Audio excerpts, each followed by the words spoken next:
You're listening to the Monday Night Community Show with Daniel on BRFM. This is the Daniel Monday Night Community Show on demand through YouTube. Thank you very much for choosing to listen to us through this method. If you'd like to keep up to date with when I add new interviews, then subscribe to this channel. So we are out and about, and we're joined with Jane, one of 3 sound artists for us here at Arts Transmission, and we're down at the Minster Golden Gloves Amateur Boxing Club, and I just thought we'd have a little catch up while Jane's doing some of her recording. Jane, it's good for our listeners to catch up with you again. Thank you very much for taking the time out to speak to us. It's very nice to see you again. Thanks for coming and visiting. So, how are you getting on so far?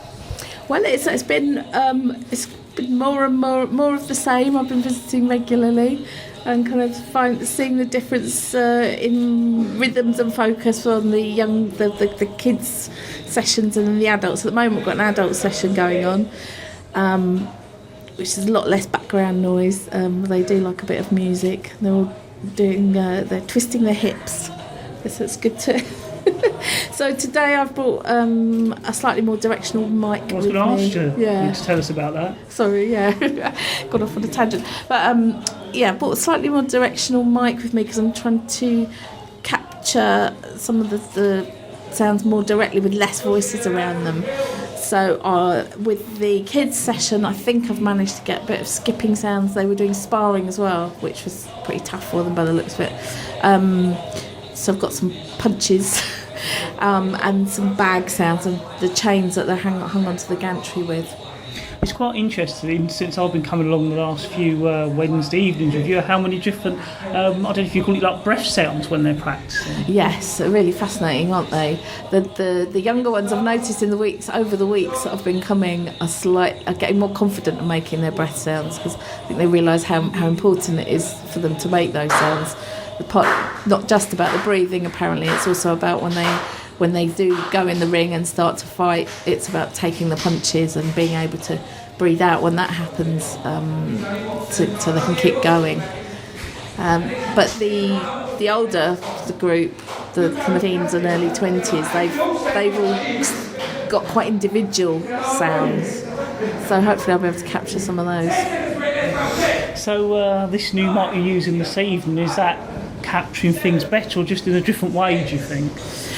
Because it's directional, I mean obviously it's not completely obliterating the sounds around because it's quite a small space and the sound's bouncing around, but it does mean that if I point it in the direction of the sound I'm trying to get, it means that the other sounds are much quieter in the background and some sounds you can barely hear.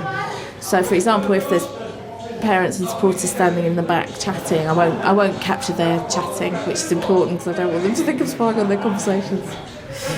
Now, one of the things I spoke a little bit with Jim when we did a catch-up was the blog posts, and your blog post actually providing photos of your sketchbooks. I was wondering if you could tell our listeners a bit more about that, so if they go along and have a look, perhaps they'll understand more about what you're trying to show.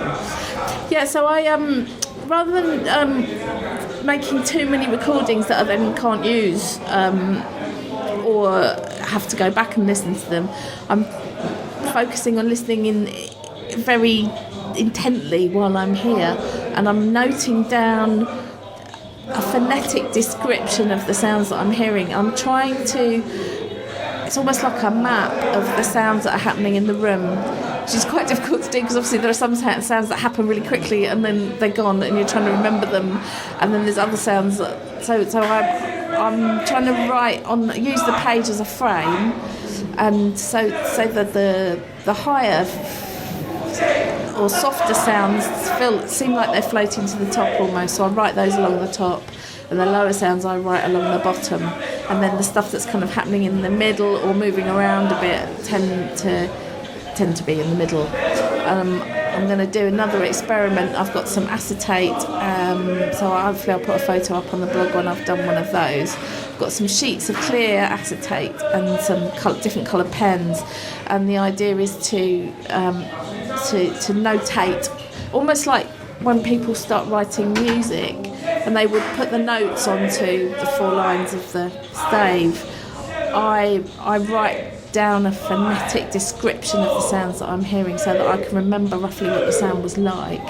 So when we come back to it and start to make the vocal part of the work, that's what I'll be referring to. Well, Jane, thank you very much for a little update down here at the Boxing Club in Bluetown. Nice to see you, Daniel. Thank you.